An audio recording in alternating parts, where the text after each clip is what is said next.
that's just adorable. I didn't prepare anything to say because I figured something's going to occur to me, and I'm just so, filled with feeling tonight, and I'll just sort of speak from the heart. We are songwriters. I always say that, you become a songwriter because you want to communicate with people, but when it happens, you're never there.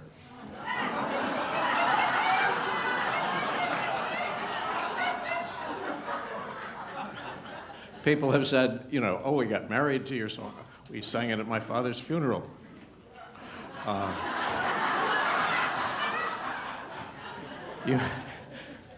You want to make a connection, and you just, after a while, you kind of take it on faith that it's happened.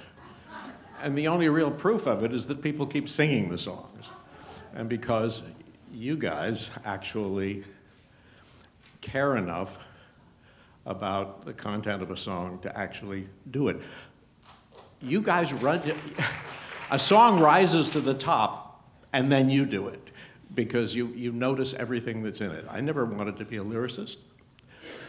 I was only a lyricist because nobody else wanted to write the lyrics. And why should they? There are people who actually are lyricists in the world. I'm not one of them. The lyricist is always back at the hotel trying to fix those two bad lines while everyone else is having fun at the theater. And if you could have fixed those two lines, you would have at the beginning. Also, you really kill yourself. You take a week to get those lines to happen so that they will go by and not be noticed. That's the point of it. And the work is so that it's not noticed.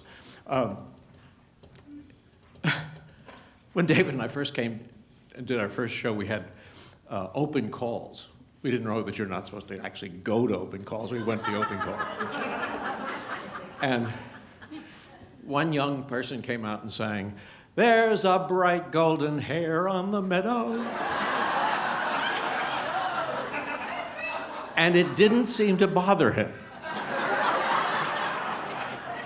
that it not only was wrong, it didn't make any sense.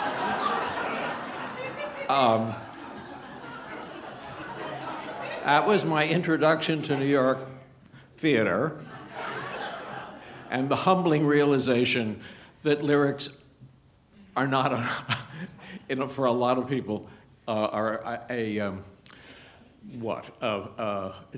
transitory thing. So anyway, the idea that these songs go out in the world and are sung, that's the real point. Thank you for the award, from my point of view. But really, David and I would happily give an award to you, because frankly, that's the reason these songs have a chance of living on. And that's all you really want, the songs to just go out, and it's Sondheim says it's children in art, You just want the songs to go out by people who understand them, who care about them, who care about the detail, who care about those two lines, and who notice that they go by gracefully and thoughtfully, and contribute to the emotion of the whole thing. So I'm grateful for this, and I thank you all for it.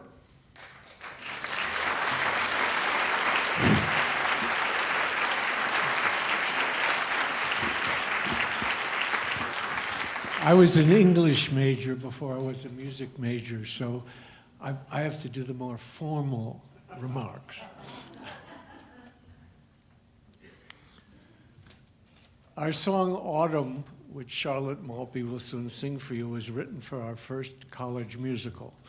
It was the first-rate song that we wrote, and a few years later, when we began our professional career in New York, Barbra Streisand was first becoming all the rage, at the Blue Angel Cabaret. And all of us neophyte songwriters were trying to get a song to her. That was the major goal. Richard and I were finally granted an audience with her backstage at the Blue Angel, and the song she picked from the 6 we played for her was Autumn. A few years later, we contributed a half dozen songs to a cabaret review called Graham Crackers at the upstairs at the downstairs. The Sap of Life, our first off-Broadway show, opened in a cabaret turned into a theater. And a few of the score's songs were later incorporated into Starting Here, Starting Now, which first saw the light of day in another cabaret before moving to yet another cabaret, Barbara Ann's. Closer Than Ever was first tried out in a cabaret and eventually moved to the Cherry Lane. Richard's multiple Tony Award-winning Ain't Misbehavin' was developed in the Manhattan Theater Club's Cabaret Annex, where it opened and soon transferred triumphantly to Broadway. A little sidebar here. Richard wrote 3 lyrics to 3 existing instrumental melodies of Fats Waller. And one day I flippantly asked him how he liked working with a dead composer. And Richard replied, great. Dead composers can't criticize the lyrics.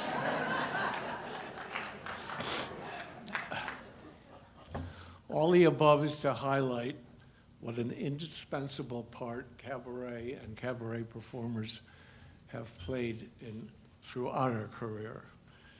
So tonight we want to thank not only the Bistro Awards Committee for this recognition of our work, but especially all the cabaret performers, past and present, such as our fellow honorees, the wonderful performers you have enjoyed tonight.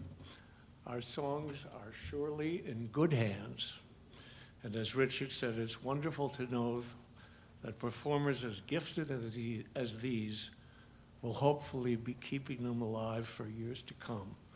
We are very grateful to them, and we share this award with them.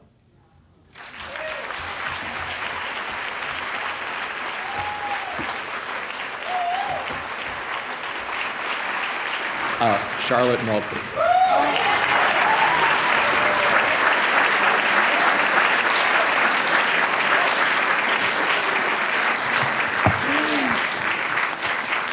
Thanks, Dad.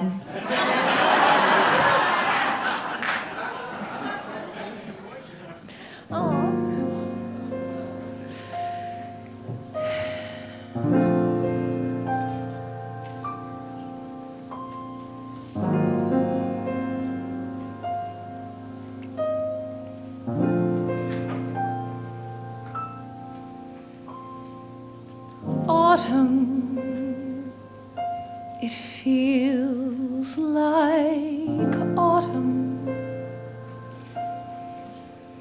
Although the breeze is still, I feel a chill of autumn.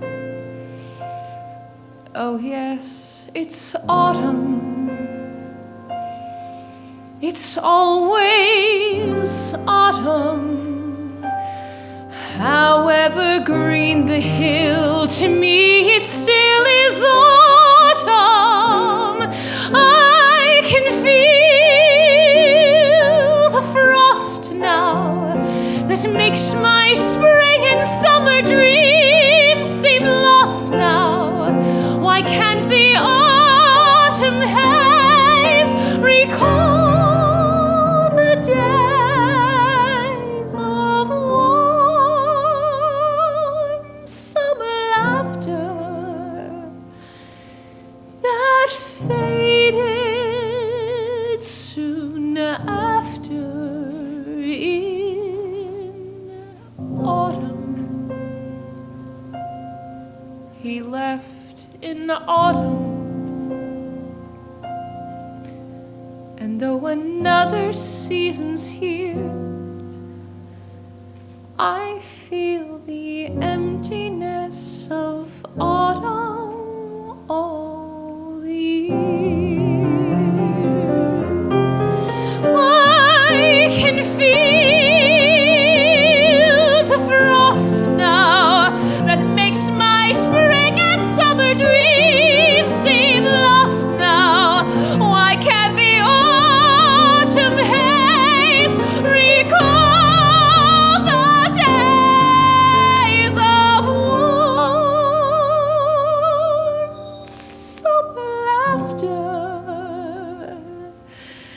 that faded soon after